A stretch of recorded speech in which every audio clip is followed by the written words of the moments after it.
Hermanos queridos, que Dios les bendiga. Bienvenidos para este primer culto dominical y siempre un saludo también para los hermanos de diferentes lugares que se conectan con nosotros en este horario para juntos meditar en la palabra de Dios. Predicamos la palabra desde Génesis hasta Apocalipsis.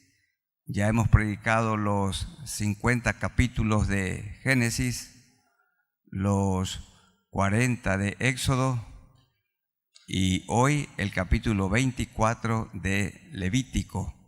Luego seguiremos el día miércoles con el 25, el viernes con el 26 y el próximo domingo, con la gracia del Señor, terminaremos de predicar Levítico capítulo 27. Luego seguiremos con Números y así por todo el Antiguo Testamento hasta concluir con Apocalipsis 22, si el Señor lo permite. Vamos entonces a meditar en Levítico, el capítulo 24, y el tema para este capítulo es: la ley de Dios fue puesta en acción. La ley de Dios fue puesta por obra. La ley fue dada para ser obedecida. Y tenemos que decir con tristeza que el pueblo de Israel por algún tiempo obedeció la ley de su Dios, pero luego la obedecieron parcialmente y después la abandonaron. Y ninguna persona jamás cumplió la ley.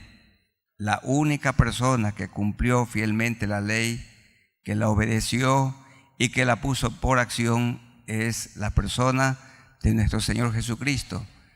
Y cuando una persona viene a Cristo, en su justicia, Dios lo mira como si hubiera cumplido la ley, como si la hubiera obedecido. Pero nosotros tampoco no la hemos cumplido. Y no cumplimos la ley de ninguna manera para obtener la salvación, sino porque ya tenemos la salvación. En el Antiguo Testamento las personas se salvaban por gracia y en el Nuevo Testamento también por gracia. Como terminamos de cantar, por fe en Jesús el Salvador se hace salvo el pecador. La ley de Dios fue puesta en acción, fue puesta por obra. Y tenemos un caso de pena de muerte aplicado en los versículos 10 hasta el 16, luego el verso 23. Hermanos queridos, este capítulo estudiémoslo en 5 partes. La primera, versículos 1 al 4. Vean en sus Biblias. Ley para el cuidado de las lámparas del tabernáculo. Son leyes que Dios estableció. Y para cada cosa, una ley. Veamos esta ley en los versículos 1 al 4 del capítulo 24 de Levítico. Habló Jehová a Moisés diciendo: manda. Manda no es sugerencia, es ley, manda. Mandamiento, no son opcionales, hay que obedecerlos. Manda a los hijos de Israel que te traigan para el alumbrado aceite puro de olivas machacadas para hacer arder las lámparas continuamente. Ya hemos estudiado que el aceite es una figura, una representación del Espíritu Santo de Dios, fuera del velo del testimonio, es decir, en el lugar santo, en el tabernáculo de reunión. Las dispondrá a Aarón desde la tarde hasta la mañana delante de Jehová. Es estatuto perpetuo por vuestras generaciones. Cada mañana las lámparas tenían que ser limpiadas y también había que aplicarle aceite para que la lámpara se mantuviera encendida o alumbrando de manera continua. Tenía una lámpara en el centro, el candelabro, y 3 lámparas o 3 brazos de cada lado. 7 en total. Dice el verso 4, sobre el candelero limpio pondrá siempre en orden las lámparas delante de Jehová. Y una de las tareas que tenía que hacer el sacerdote que iba a aplicar aceite era cortar las mechas para que la luz sea limpia, para que la luz sea muy clara, transparente. Y así también el Señor corta el pecado de nosotros y cada día nos llena con su Santo Espíritu para que nuestra vida alumbre. Una lámpara sin aceite no alumbraba, y si el aceite se terminaba, no podía alumbrar. Nuestra vida sin estar llena del Espíritu Santo no va a alumbrar. Y Jesús dijo: yo soy la luz del mundo. Por favor, busquemos en el Evangelio según San Juan. Vamos a buscar San Juan, el capítulo 8 y el verso 12. San Juan 8, 12. Otra vez Jesús les habló diciendo: yo soy la luz del mundo. El que me sigue no andará en tinieblas, sino que tendrá la luz de la vida. Y nosotros en la Alianza del Ecuador nos llamamos generaciones que resplandecen, porque estamos llenos de aceite, llenos del Espíritu Santo de Dios, y nuestra vida debe alumbrar, no es una opción. Esto dijo Jesús en el Evangelio de Mateo, Evangelio según Mateo, capítulo 5, versos 14 hasta el 16. Mateo 5, 14 al 16. Vosotros sois la luz del mundo. Cristo es luz, usted es luz, y yo también. Vosotros sois la luz del mundo. Una ciudad asentada sobre un monte no se puede esconder, ni se enciende una luz y se pone debajo de un almud, sino sobre el candelero, y alumbra a todos los que están en casa. Y la aplicación en el versículo 16. Así alumbre vuestra luz delante de los hombres. ¿Para qué? Para que vean vuestras buenas obras y glorifiquen a vuestro Padre que está en los cielos.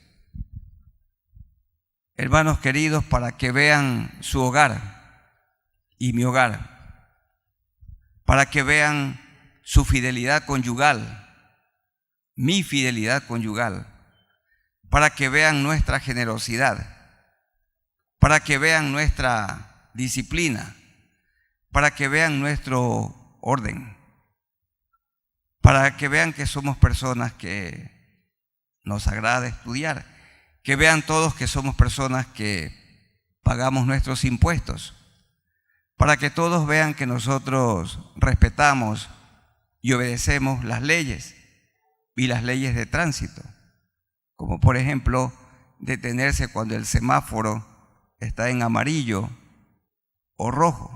En amarillo y hay que frenar, no acelerar, para que vean vuestras buenas obras. Y si nos pasamos la luz roja, ¿qué va a pensar la persona que viene en la parte posterior? Míralo el hermanito, para que vean. Y de los hijos, que vean quiénes son nuestros hijos, que se mantienen en santidad, que no fornican, que no tienen vicios, que son honestos en sus estudios. Ay, hermanos queridos, dice el verso 16, así alumbre vuestra luz delante de los hombres, para que vean vuestras buenas obras, y cuando el mundo vea nuestras buenas obras, glorifiquen a vuestro Padre que está en los cielos. Pero si no tenemos una buena vida, si no hay un buen testimonio, imagínense una persona que presta y no paga, no alumbra con su testimonio, no. Pero la persona puntual, disciplinada, esa persona alumbra. Así alumbre vuestra luz para que vean. Volvamos a Levítico 24. Ahora, en segundo lugar, la ley para el cuidado del pan del tabernáculo. Dicen los versículos 5 al 9, y tomarás ley por flor de harina, significa la más fina, la mejor, y cocerás de ella 12 tortas. Cocerás es no donde una modista ni un sastre, sino a la cocina.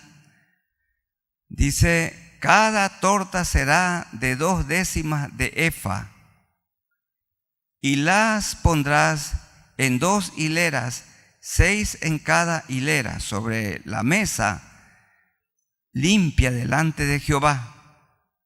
Pondrás también sobre cada hilera incienso puro, y será para el pan como perfume, ofrenda encendida a Jehová. ¿Cuándo tenían que ser cambiadas las tortas para que el sacerdote pueda alimentarse? Dice el versículo 8, cada día de reposo. Cada sábado tenían que ser cambiadas para que durante la semana el sacerdote pudiera comer pan fresco. No sé si hoy el pan puede durar 7 días u 8 días. Bueno, estaba de sábado a sábado. Cada día de reposo lo pondrá continuamente en orden delante de Jehová, en nombre de los hijos de Israel, como pacto perpetuo. Es ley, es orden. Y será este pan de Aarón y de sus hijos, los cuales lo comerán en lugar santo. Yo recuerdo cuando era pequeño, los pastores tenían la costumbre de impedir a la iglesia comer nada en el templo. Y en este momento, en esta santa convocación, ninguno debía estar ni mascando chicle, de ninguna manera. Primero, que se ve horrible. Y no hay duda que se ve un irrespeto para la persona que está junto a usted y también delante de Dios. Y como lo están filmando, no se va a ver bien su rostro. Bueno, pero no hay nada pecaminoso, hermanos. Qué hermoso es que un templo, un lugar de adoración como este, se transforme en un banquete, en una cena. Si los sacerdotes comían dentro del lugar santo, ¿por qué no nosotros aquí? Pero todo con decencia y todo con orden. Ahora estamos en una convocación, estamos en un culto para Dios, pero hay muchísimas ocasiones cuando este lugar se transforma en un lugar para comer pan delante del Señor. Dice el verso 9, y será de Aarón y de sus hijos, los cuales lo comen en lugar santo, porque es cosa muy santa para él. De las ofrendas encendidas a Jehová por derecho perpetuo. Y Jesús dijo, yo soy el pan de vida. En Juan 6, 34 y 35. Busquen, hermanos, en sus Biblias, Juan 6, 34 y 35. Le dijeron, Señor, danos siempre este pan, porque lo seguían por el pan material, el pan físico. Jesús les dijo, yo soy el pan de vida. El que a mí viene nunca tendrá hambre, y el que en mí cree no tendrá sed jamás. También en el verso 48. Yo soy el pan de vida. Estoy leyendo 48 del capítulo 6 de San Juan. 49. vuestros padres comieron el maná en el desierto y murieron. Este es el pan que desciende del cielo, para que el que de él come no muera. Cristo. El que confiesa sus pecados, el que se arrepiente, Dios lo limpia con su sangre y lo hace una nueva persona. Verso 51, Jesús dijo: yo soy el pan vivo que descendió del cielo. Si alguno comiere de este pan, vivirá para siempre. Y el pan que yo le daré es mi carne. Él murió en la cruz, derramó su sangre, sangre preciosa que nos ha limpiado de todo pecado y de toda maldad. Es mi carne, la cual yo daré por la vida del mundo. Porque de tal manera amó Dios al mundo que dio a su Hijo. Entonces los judíos contendían entre sí diciendo: ¿cómo puede éste darnos a comer su carne? Algunos en aquel tiempo entonces le decían a Jesús que él era un caníbal y que enseñaba a otros el canibalismo, a comer carne. El Señor lo estaba hablando, diciendo de manera simbólica. Entonces los judíos contendían: ¿cómo puede? Verso 53, Jesús les dijo: de cierto os digo, si no coméis la carne del Hijo del Hombre y bebéis su sangre, no tenéis vida en vosotros. Está diciendo el Señor: si no confiesas sus pecados, si no reconocemos que Cristo murió en la cruz, el mundo no ha conocido muerte tan cruel, tan dolorosa y vergonzosa como la muerte de cruz, y derramó toda su sangre. Si no coméis la carne, es decir, si no ponemos la fe en Jesús, la confianza en Jesús, el tema más importante de toda la Biblia es la muerte de Cristo y su resurrección, porque por su muerte y resurrección, hoy tenemos vida nueva y también la vida eterna. 54. El que come mi carne y bebe mi sangre tiene vida eterna, y yo le resucitaré en el día postrero. Cuando participamos de la cena del Señor, comemos un pedazo de pan que representa su cuerpo partido por nosotros, el alimento espiritual que es Cristo. Y cuando tomamos la copa, el fruto de la vid, esta representa la sangre que Él derramó para limpiar, para perdonar todos nuestros pecados. Dice verso 55, porque mi carne es verdadera comida y mi sangre es verdadera bebida. El que come mi carne y bebe mi sangre, en mí permanece y yo en él. Cristo entonces nos limpia con su sangre y ahora le imitamos, le seguimos. Volvamos a Levítico, el capítulo 24. Ahora el tercer punto. Ley para castigar al blasfemo. Ley para castigar la blasfemia. Esto lo tenemos en el capítulo 24, los versículos 10 hasta el 16.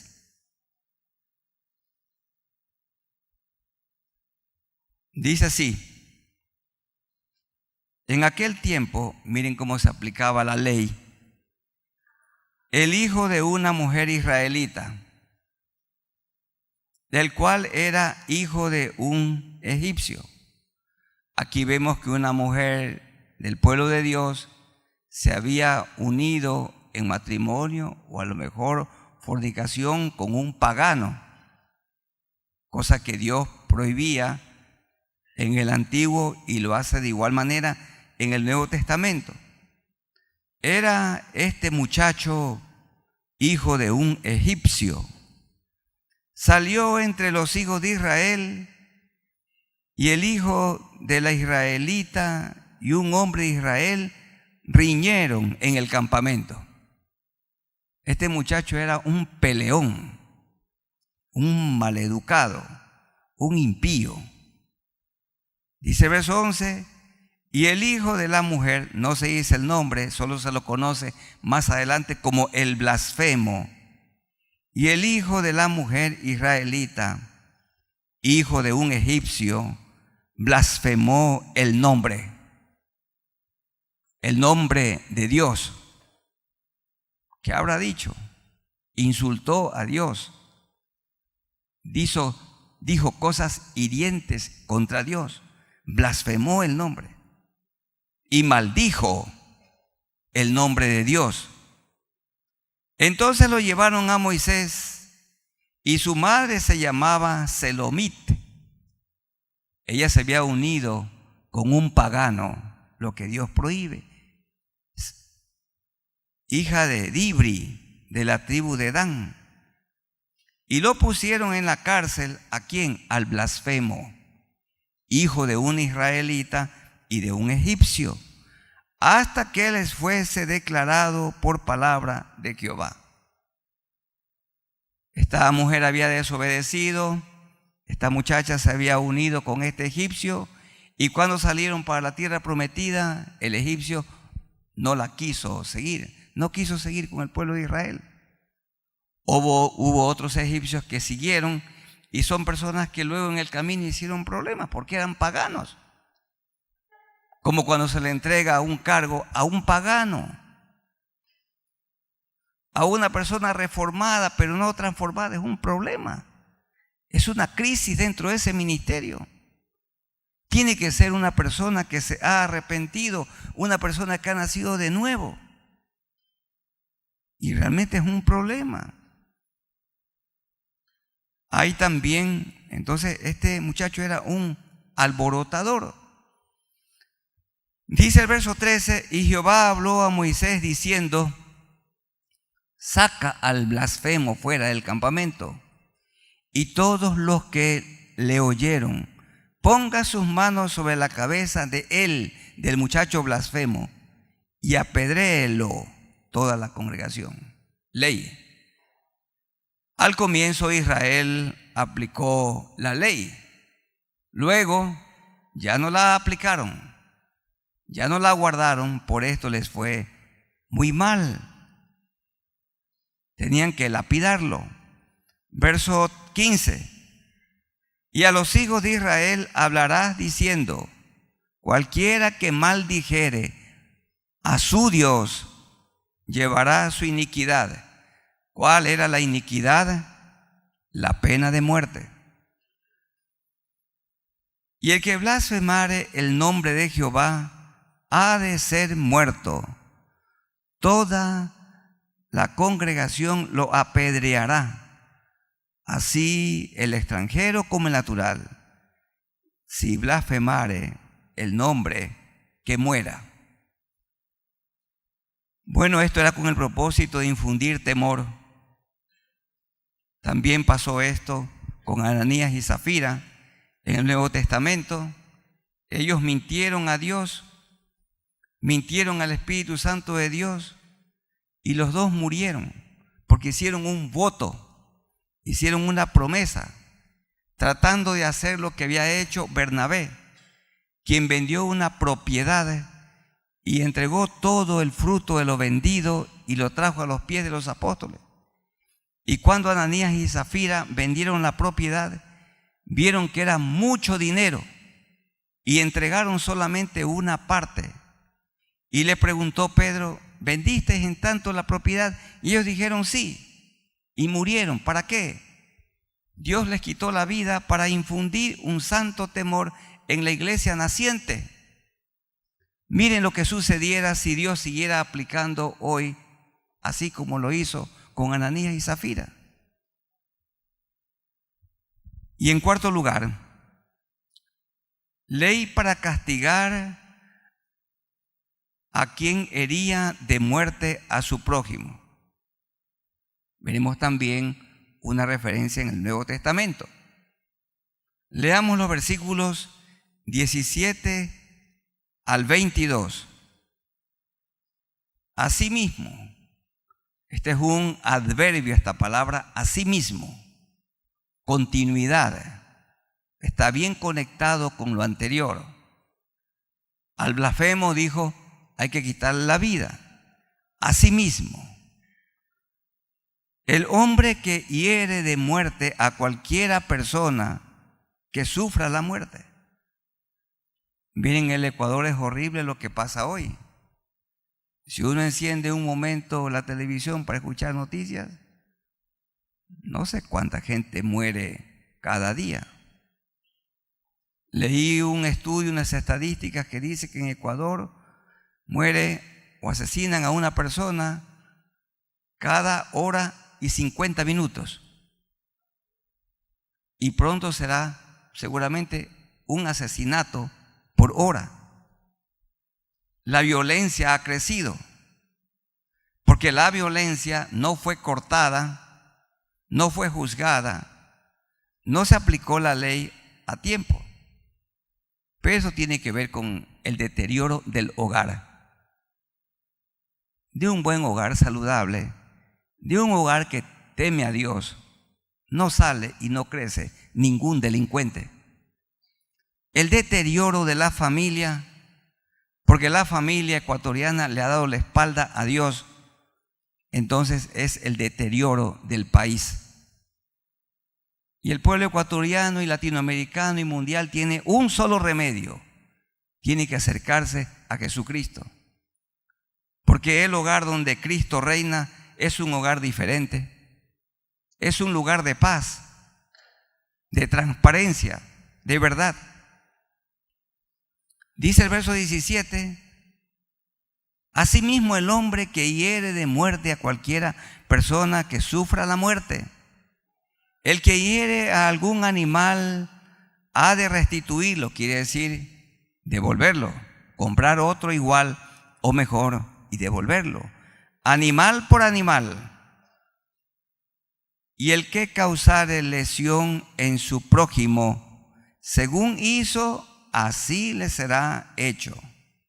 Verso 20, rotura por rotura, ojo por ojo, diente por diente. Ojo por ojo es, si alguien le dañaba el ojo a su prójimo con un puñete, también le dañaban a él el ojo de la misma manera. ¿Cuál es el propósito? Infundir un santo temor para que amemos al prójimo, porque mi prójimo es criatura de Dios, una criatura desdibujada por el pecado, pero criatura al fin. Y sigue el texto, el verso 20, rotura por rotura, ojo por ojo, diente por diente, según la lesión que haya hecho a otro, tal se hará a él. El que hiere algún animal ha de restituirlo, mas el que hiere de muerte a un hombre, que muera. ¿Por qué? Porque el prójimo es creación de Dios, pero los que asesinan no saben, no han oído esto, que es imagen de Dios, desdibujada por el pecado. Y Dios quiere que esas personas se arrepientan, que se vuelvan a Él. Y les debemos predicar el Evangelio también a los asesinos. Me han preguntado si Dios puede limpiar las manchas de un asesino. Claro que sí, de todo pecado. No solamente se asesina con un puñal o con una arma de fuego. El Señor enseñó que cualquiera que aborrece a su hermano, el que lo odia, es un asesino. Miren ustedes esta verdad en Primera de Juan. Si quiero que busquen, hermanos. Primera de Juan, capítulo 3, el versículo 15. Primera de Juan 3, 15. Todo aquel que aborrece a su hermano es homicida. el que lo critica, lo calumnia, lo odia, lo desprecia. Dicen los jóvenes en el colegio, me cae mal. Bueno, si le cae mal, lo está aborreciendo. Y dice, todo aquel que aborrece a su hermano es un matón, es un homicida. Miren que el texto dice eso. Y sabéis que ningún homicida, ningún matón, ningún asesino tiene vida eterna permanente en él. Entonces, ¿qué procura el Señor? Tenemos que amar a los que por causa del Evangelio se han hecho enemigos nuestros. Tenemos que regresar a Levítico 24, el verso 22 ahora. Un mismo estatuto tendréis para el extranjero como para el natural, porque yo soy Jehová, vuestro Dios. Pero ¿qué dice el Señor en cuanto a nuestros enemigos? ¿Qué ordenó Él en el Sermón del Monte? En Mateo capítulo 5, versos 38 en adelante. Mateo 5, 38. Miren en la nueva ley, en la reinterpretación de la ley que hizo Jesús. Mateo 5, 38. Oísteis que fue dicho a los antiguos, lo que hemos leído, ojo por ojo y diente por diente. Mateo 5, 38. 39. Para nosotros hoy. Pero yo os digo, no resistáis al que es malo. Antes, a cualquiera que te hiera en la mejilla derecha, vuélvele también la otra. Por causa del Evangelio. Claro, somos vituperados, odiados por vivir de una manera diferente. Verso 40, y al que quiera ponerte en pleito y quitarte la túnica, déjale también la capa. Te quiere quitar el saco, entrégale también la camisa. Y a cualquiera que te obligue a llevar por una milla, ve con él 2. Esta era la ley entre los romanos. Cualquier romano le podía decir a un gentil que le lleve una carga por una milla. Y el Señor dice, no le lleves una milla, ofrécete y dile que le puedes llevar 2 millas. Y a cualquiera que te obligue a llevar carga por una milla, ve con él 2. Al que te pida, dale. Y al que quiera tomar de ti prestado, si hay cómo hacerlo, no se lo rehuses. Ya saben ustedes, cuando nos prestamos entre los hermanos latinoamericanos, hay que prestar una cantidad que sabemos que posiblemente no se va a devolver. Esta es una cosa mala entre nosotros. Esto es un mal metido en la cultura. El prestar y no pagar.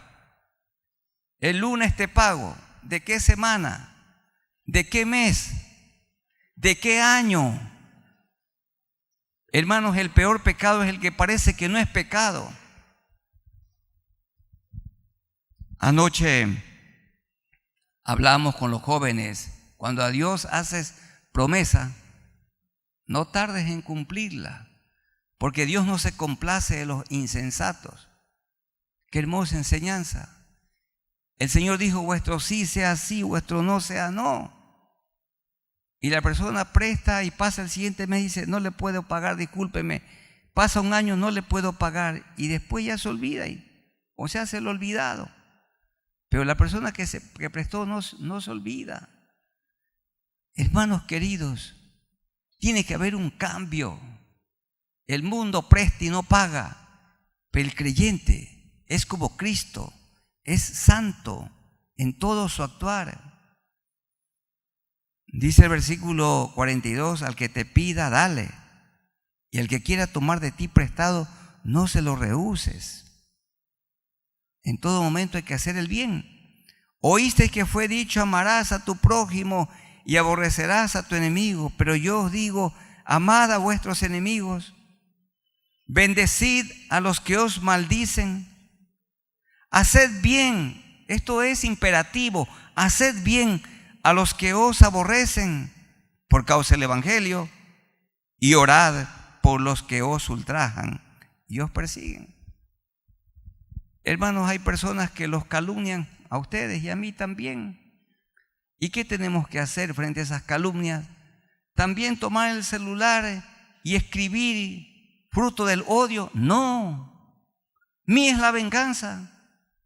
Cuando somos calumniados, bien podríamos denunciar a esa persona, reclamarle, pero en verdad que vamos a perder el tiempo. Es mejor orar al Señor y decir, Señor, me afecta esta calumnia, pero yo oro al Señor, oro a ti por esta persona que ha escrito esto, que ha hablado esto, que ha grabado esto. Oro para que se arrepienta de su pecado. Y ayúdame, Señor, a amar a esa persona. Por eso el amor de Dios es un amor sobrenatural, viene de Dios. Porque el amor ágape es el amor capaz de amar aún al enemigo. Dice el verso 45, para que seáis hijos de vuestro Padre que está en los cielos, que hace salir su sol sobre malos y buenos, y que hace llover sobre justos e injustos.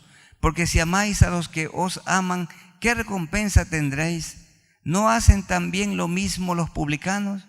Y si saludáis a vuestros hermanos solamente, ¿qué hacéis de más? ¿No hacen también así los gentiles, los paganos? Sed pues vosotros perfectos, aquí es santos, irreprensibles, como vuestro Padre que está en los cielos es perfecto. Madurez espiritual. Y volvamos al capítulo 24 de Levítico. Aplicación de la pena de muerte al blasfemo. El último punto. Esto está en el verso 23 del capítulo 24.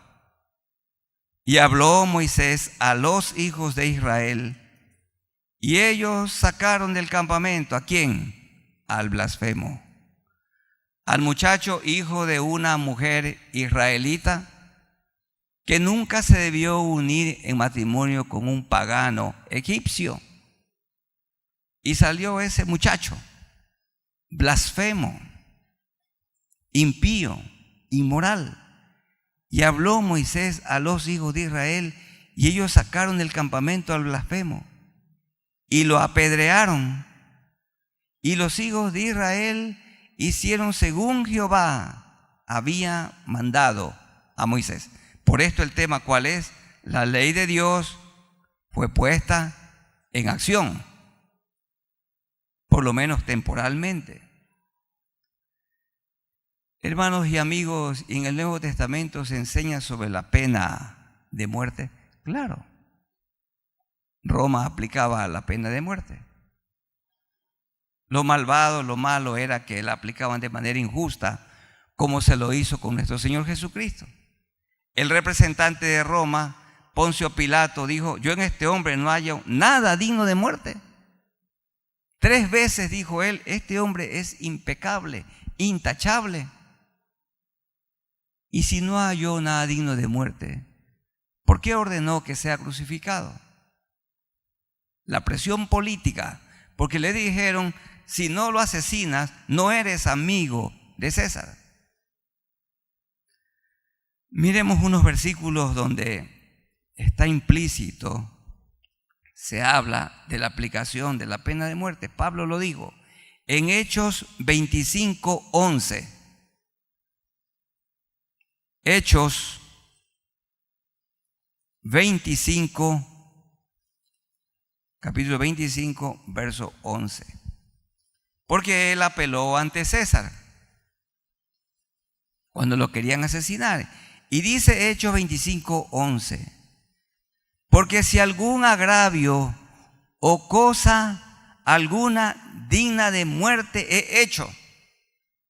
Aquí Pablo está avalando, implícitamente está reconociendo que aplicar la pena de muerte era algo justo, correcto, pero ni ustedes ni yo. Esto es dado para las autoridades, como dice Romanos, a quienes se les da la espada. Pero miren lo que implicaría aplicar la pena de muerte a un gobernante que no tiene un buen corazón. Tiene que ser una persona que tenga temor de Dios, tiene que ser una persona justa, tienen que ser personas imparciales. De otra manera se produjera toda una matanza injusta. Porque si algún agravio o cosa alguna digna de muerte he hecho, no rehúso morir. Mátenme, dice Pablo, si he hecho algo malo. Pero Pablo no había hecho nada digno de muerte. Tampoco nuestro bendito Señor Jesucristo. Pero si nada hay de las cosas que estos me acusan, nadie puede entregarme a ellos, porque lo querían matar los judíos. A César apelo. Y por esto él fue encaminado en un viaje hasta Roma. Otro texto que habla de la pena de muerte, Romanos. Después de Hechos viene Romanos, el capítulo 13. Está hablando de las autoridades como servidores de Dios. Y para recordarles, hermanos, cuando Pablo escribió Romanos 13, gobernaba el mundo un hombre llamado Nerón César. Nerón César. Dicen muchos, el peor gobernante que el mundo ha conocido. El mundo no ha conocido un hombre tan cruel como Nerón César. Y aquí dice Dios, por medio de Pablo, que es una autoridad establecida por Dios, dice el verso 2. De modo que quien se opone a la autoridad, a lo establecido por Dios, resiste. Y los que resisten acarrean condenación para sí mismos. Dice el verso 4, porque es servidor de Dios para tu bien. Y también dice el versículo 6, pues por esto pagáis también los tributos, porque son servidores de Dios. Está diciendo, Nerón César es servidor de Dios. Son servidores de Dios. Dios los usa como sus instrumentos. Y en el verso 4, allí está implícito que Dios avalaba la aplicación de la pena de muerte en casos extremos. Verso 4, porque es servidor de Dios para tu bien. Pero si haces lo malo, teme. Esto era para infundir temor. Teme, porque no en vano lleva la espada. Y la espada es para asesinar. Pues es servidor de Dios, vengador para castigar al que hace lo malo. Pero el no matarás es para usted y para mí. Pero las autoridades sí tienen el aval dado por Dios para aplicar la pena capital. Ustedes, yo, no, ni yo, ni ningún ecuatoriano, ningún latinoamericano, ninguna persona del mundo. Hay algunos países donde su legislación les permite hacer esta aplicación. Y eso está bien, pero tiene que ser con justicia, con imparcialidad y delante del Señor. Bueno, la situación en nuestro país es grave, es muy grave. Y tenemos que orar a Dios, rogar a Dios y seguir haciendo lo nuestro, hermanos, su tarea y la mía. Predicar el Evangelio a toda persona, a toda criatura. Y por último, hermanos, de este tema, la ley de Dios fue puesta en acción. Terminemos leyendo Mateo 5, 17 y 18. Cristo vino para cumplir la ley. Y los que somos de Cristo, Dios nos mira como si hubiéramos cumplido la ley porque Él la cumplió en nuestro lugar. Mateo 5, 17 y 18. No penséis que he venido para abrogar la ley o los profetas. No he venido para abrogar, o no he venido para no cumplir, sino para cumplir. Porque de cierto os digo que hasta que pasen el cielo y la tierra, porque habrá un nuevo cielo y una nueva tierra, ni una jota, ni una tilde pasará de la ley hasta que todo se haya cumplido. Mis hermanos amados, la Biblia es la palabra de Dios. Toda hay que estudiarla, interpretarla correctamente y ponerla por obra. Cada uno de los 66 libros de la Biblia habla de Cristo. Y con cada uno de los 66 libros podemos predicar el Evangelio. Siempre me están preguntando, oye David, ¿y cuál es el libro pertinente para hoy? Todos son pertinentes. La otra pregunta es, ¿y qué libro se puede estudiar con los jóvenes? Todos. Ellos tienen que conocer de Génesis 1:1 hasta Apocalipsis 22:21. Todos. Hay que estudiar Nahum, hay que estudiar Sofonías. Todos los libros son útiles. Es la palabra de Dios y hacemos bien en estudiarla, interpretarla, obedecerla y enseñarla a los creyentes y predicarla a los que no le conocen a Jesús como el único Salvador. Prediquemos, hermanos, la palabra de Dios con nuestra vida y con nuestra boca. Amén. Vamos a ponernos de pie y vamos a orar al Señor. Estemos de pie, los que están en la parte alta también, en la platea, pónganse de pie y oremos al Señor. Amado Dios, a ti nos acercamos por medio de nuestro bendito Señor Jesucristo. Jesucristo, Dios hecho carne, Dios que se humanó, que tomó forma humana, dejó su trono de gloria y vino a vivir en esta escoria. Aquí vivió santamente 33 años para que nosotros sigamos sus pisadas. No tenemos que seguir la pisada o las pisadas, las huellas de los hombres, porque todos hemos pecado. La mirada tiene que estar en Jesús. El cristiano procura estudiar la vida de Jesús, imitar la vida de Jesús, procura hablar como Jesús, tiene que procurar amar como Jesús. Jesús amó a sus enemigos y nosotros también debemos hacerlo. Tenemos que ser como Jesús, mansos, como Él, humildes, como Él, generosos, como Él, fieles. Tenemos que predicar como Él predicó, perdonar como Él perdonó, amar así como Él ama, disciplinado como Él. En todo tenemos que ser como Jesús. Él no es un modelo, Él es el modelo, el Señor. Y a Él tenemos que imitarlo. Nuestra fe tiene que estar en Jesús. Muchas gracias, Señor, por morir por nosotros en la cruz del Calvario, el justo por nosotros los injustos.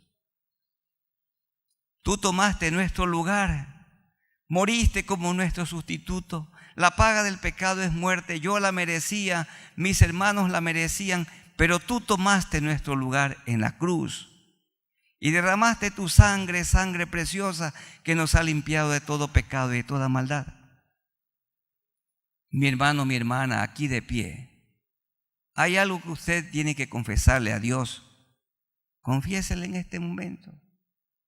Si su vida no es coherente con la vida del Señor Jesucristo, dígale: Señor, yo te confieso mi pecado, porque tú eres fiel y justo para perdonar mis pecados y limpiarme de toda maldad. Y los que nunca se han arrepentido, o aquí presentes o que están conectados con este culto. Allí donde se encuentre, dígale al Señor: Señor, hasta aquí he vivido en delitos y pecados, en vicios, pero en este momento me acerco a ti con un corazón humillado y te pido perdón por todos mis pecados. Perdóname, lávame con tu sangre preciosa que derramaste en la cruz.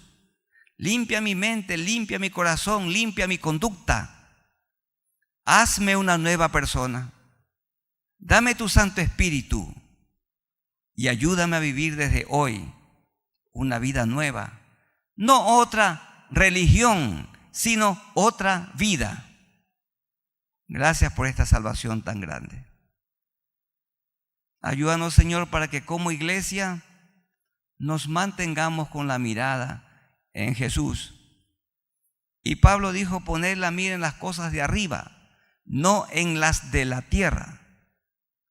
Gracias por este culto, gracias por tu palabra y por todo lo que estamos aprendiendo del estudio de Levítico. Es para gloria tuya, para seguir viviendo hasta que sea tu voluntad en esta tierra, esta vida abundante que en ti tenemos y que en ti la disfrutamos. En el nombre de nuestro Señor Jesucristo. Amén. Tomen asiento, hermanos, y a los amigos y hermanos que se han conectado con nosotros, que Dios los bendiga y les damos un abrazo en el amor de Jesucristo. Dios los bendiga.